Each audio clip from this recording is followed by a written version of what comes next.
अब हम जानते हैं कि विकर्ण मापनी की रचना कैसे की जाती है अथवा विकर्ण मापनी को कैसे बनाया जाता है। विकर्ण मापनी में किसी माप प्रणाली के 3 मात्रकों में दूरियां पढ़ी जा सकती हैं।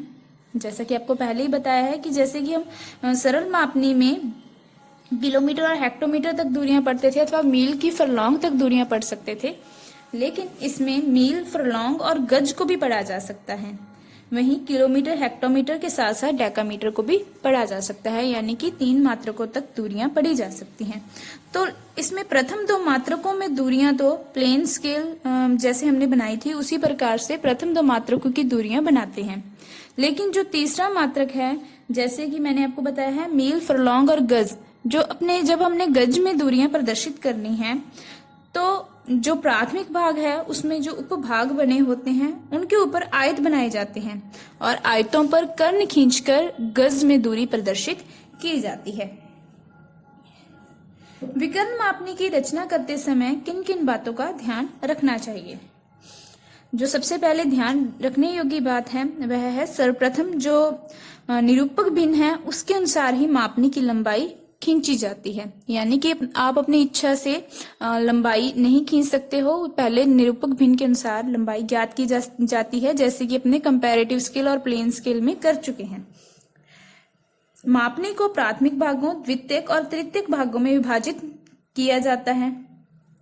मापनी को प्राथमिक भाग में विभाजित करने वाले प्रत्येक बिंदु पर समान लंबाई वाले लंब रेखाएं बनाई जाती हैं तथा लंब रेखाओं की लंबाई 3 से 4 सेंटीमीटर आदर्श रहती है।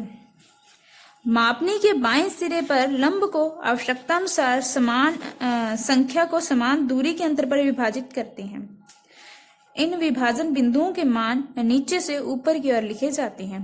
तो यह एक महत्वपूर्ण बिंदु है, ध्यान देने योग्य है कि जब अपने तीसरे मात्रक में दूरियां बनाते हैं तो उसके ऊपर आयत खींचे जाते हैं। यह जो आयत होते हैं इनकी जो दूरी होती है, अगर अपने 5 आयतों पर बना रहे हैं तो इन 5 आयतों की दूरी समान होगी, यानी कि आप किसी आयत को बड़ा या किसी आयत को छोटा नहीं बना सकते अथवा मोटा पतला भी नहीं कर सकते।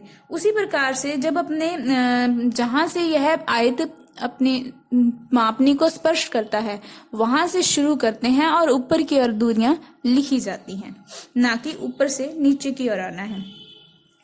लंब रेखा को समान भागों में बांटने वाले इन बिंदुओं से मापनी की पूरी लंबाई के समांतर रेखाएं खींची जाती हैं, जो मापनी की प्रत्येक लंब रेखा को समान भागों में विभाजित करती हैं, जिससे समांतर आयतों की रचना हो जाती है। मापनी के उपभागों को इस प्रकार बने आयतों से परस्पर समांतर कर्ण बनाए जाते हैं कि प्राथमिक भागों पर बने आयतों में कर्ण बनाने की आवश्यकता नहीं होती। तो क्योंकि जब अपने जो प्राथमिक भाग है उसमें अपने उपभाग करते हैं तो केवल उसी में ही कर्ण बनाने की आवश्यकता होती है। तो अन्य पे हम कर्ण नहीं बनाते हैं बल्कि उन्हें सीधी रेखा के द्वारा प्रदर्शित कर सकते हैं। विकर्ण बनाने के लिए हमेशा आयत के ऊपरी बाएं कोने से निचले दाएं कोने को मिलाते हुए सरल रेखाएं खींची जाती हैं। जब आप विकर्ण मापनी का आपको एग्जाम्पल देंगे तब आप इसको समझ पाएंगे अच्छे से कि आयत का जो ऊपरी बायां कोना है वहां से लेकर के निचले दाएं कोने को मिलाते हुए सरल रेखाएं खींची जाती हैं। क्योंकि कर्ण बनाना है तो आप उसे सीधी रेखा में तो नहीं खींच सकते, तो जो कर्ण होता है वह ऊपरी बाएं कोने से शुरू होकर निचले दाएं कोने को मिलता है। यदि मापनी के गौण भागों पर आयत नहीं बनाए गए हैं तो जिस प्रकार मापनी की निचली रेखा पर शून्य के बाईं और गौण भागों पर आपने 1 से 10 XYZ जो भी मान लिखे हैं उसी प्रकार से मापनी के ऊपरी रेखा पर भी शून्य से बाईं और गौण भागों में वह मान लिख सकते हैं। इसके बाद निचली रेखा पर अंकित जो मान होते हैं उनसे बिंदुओं की ऊपरी रेखा पर अंकित मान वाले बिंदुओं को मिलाते हुए भी कर्णाप खींच सकते हैं।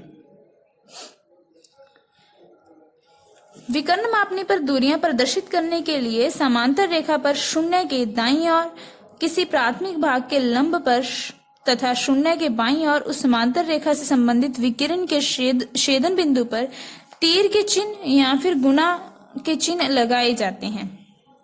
इन चिन्हों के मध्य गहरी साहित्य से रेखा खींचकर दूरी अंकित कर देते हैं।